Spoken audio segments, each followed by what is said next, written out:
I am getting so tired of this stupid ass narrative that we've been hearing around the NFL. And it involves this team right here. Because last night, well, they won barely.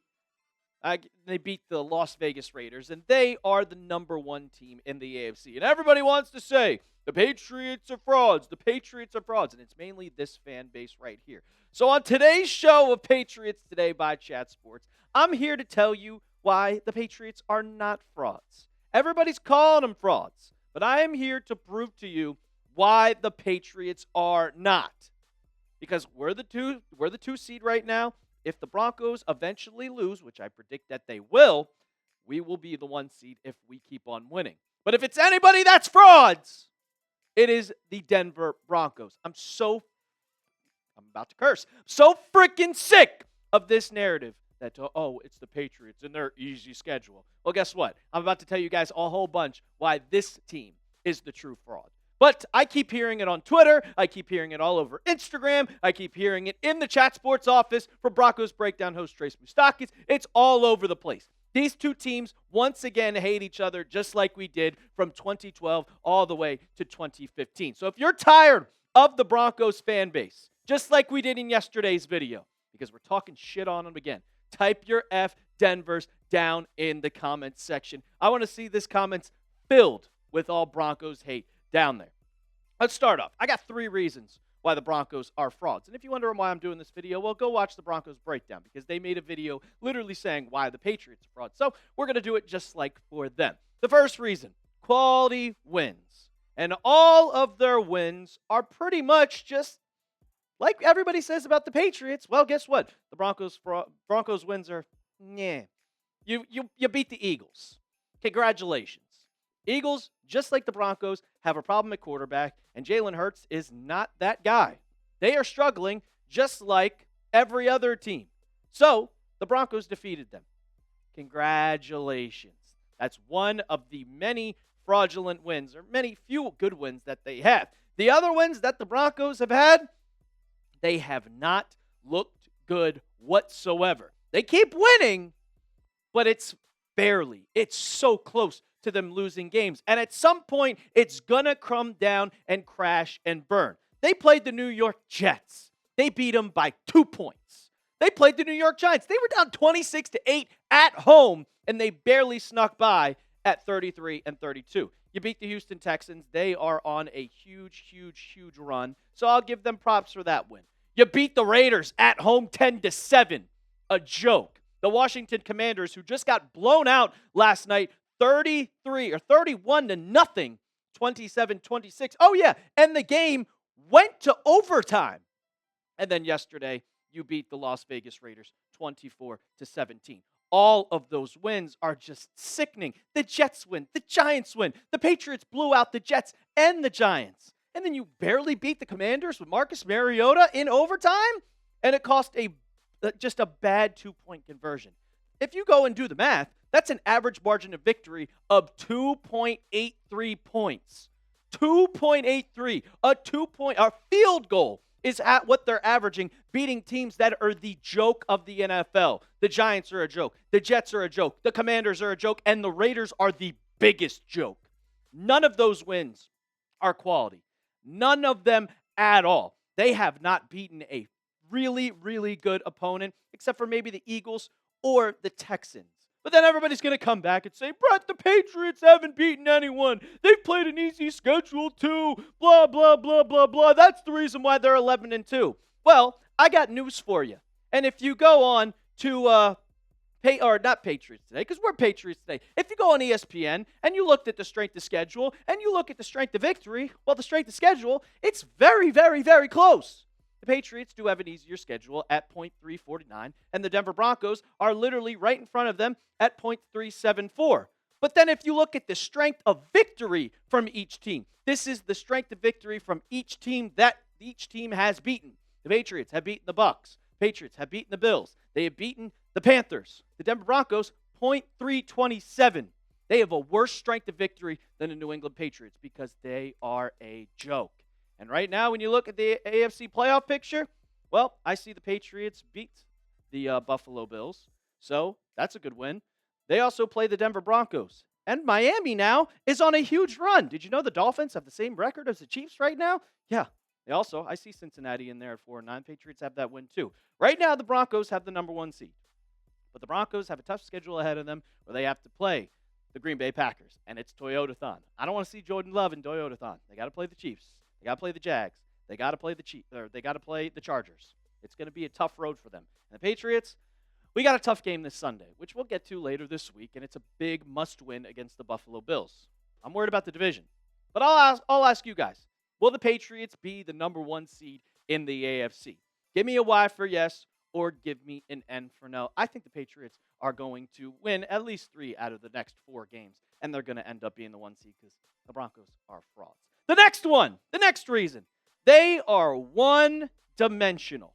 There is only one side of the football where the Broncos look good, and you could see it in their wins against the Jets, against all these other teams. That those teams are not scoring a lot of points, but neither are the Broncos. And I'll get to that in just a minute. But first, I got to tell you about our sponsor of today's show, and that is Prize Picks. It's the holiday season, the best time of the year for sports, bowl games, basketball matchups, playoff pushes. It's all happening at once. And while you and I are out here making decisions every day on what gifts to buy, what to eat, what game to watch, there is one place where it feels good to be right.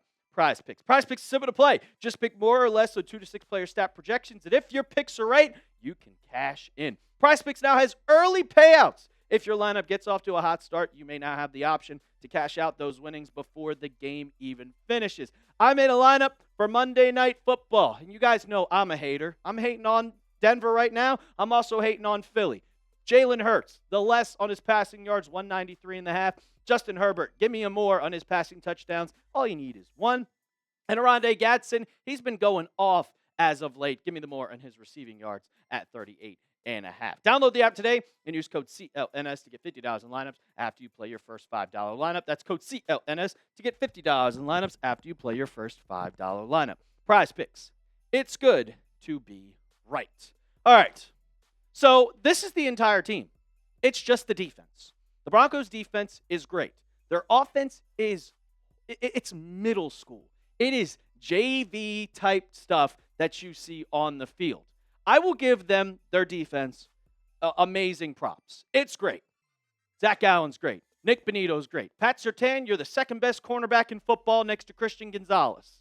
But like I said, this offense is middle school, and it's giving me flashbacks to 2015 where Peyton Manning threw for like 17 interceptions and didn't do anything, and they benched him at some point. But I will say, the defense could be as good as 2015, but this is a different type of NFL. I think that the offense, from what we saw in 2015, actually might be a little bit more serviceable than this year. Because Bo Nix, he's just average.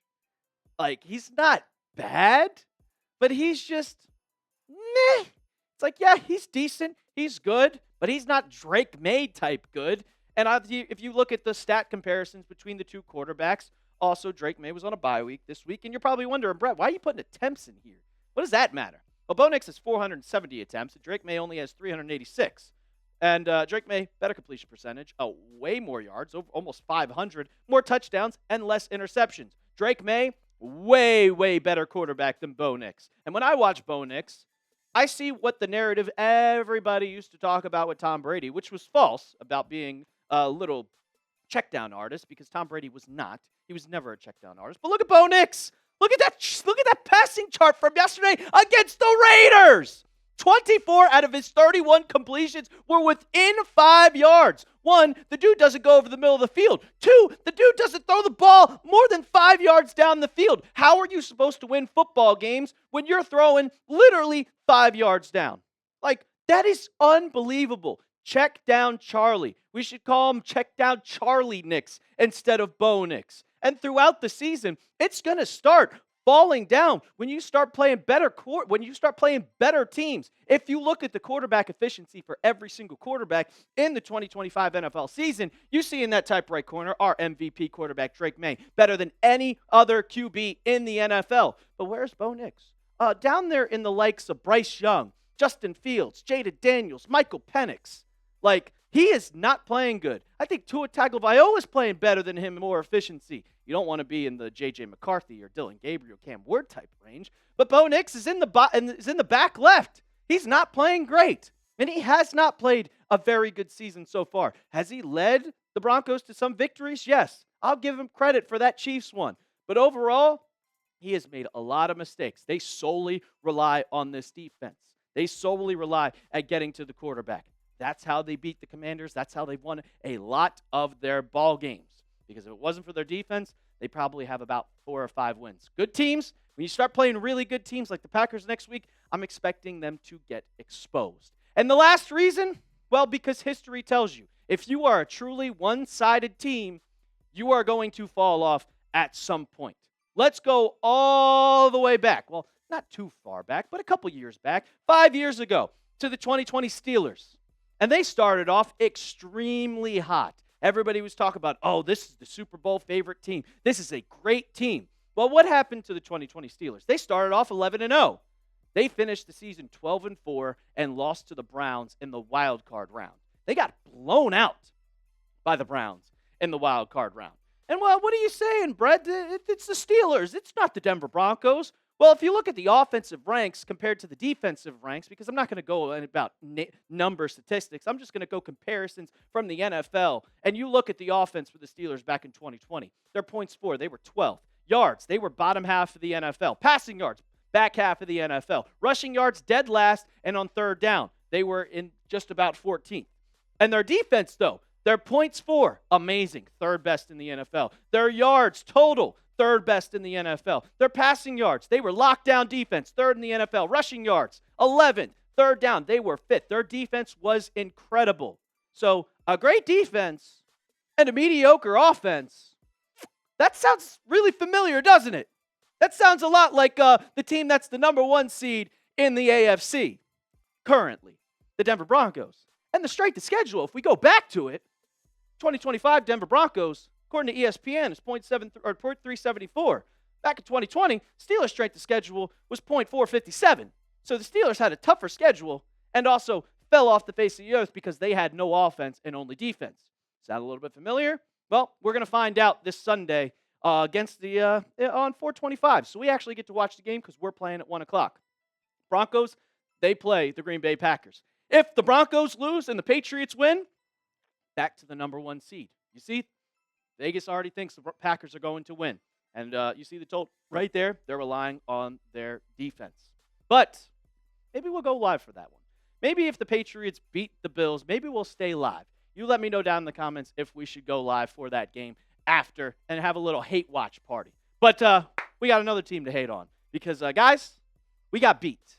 We got beat bad. Texans, they had a big win on Sunday Night Football. Jeremy Chuggs hosted the Texans today. He skyrocketed the sub count, and they're beating us right now 900. So I'm trying to get back to them. Hit that sub button. We still hate the Denver Broncos, but we're worried about our New England Patriots this week. That's going to do it, and make sure you hit that sub button. And as always, let's go Pats.